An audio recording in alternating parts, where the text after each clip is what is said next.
Target pang mas palakasin ng Philippine Navy ang kanilang hanay sa gitna huyan ng nagpapatuloy na tensyon sa West Philippine Sea.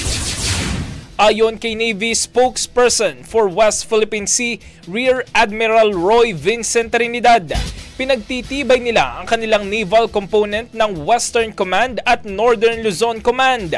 Ilan umano sa kanilang pagbubutihin ay ang command and control at ang pagtataas ng table of ongoing rank mula sa Commodore position papuntang Rear Admiral. Maliban dyan ay magkakaroon din aniya ng additional forces. Samantala, sinabi ni Trinidad na pinag-uusapan na ngayon ng ahensya ang naging suhestyon ni Senator Francis Tolentino na magtayo ng West Philippine Sea Command. Ang bahaging ito ay hatid sa atin ng PowerCell Salabat, ginhawa ng bawat nangangarap.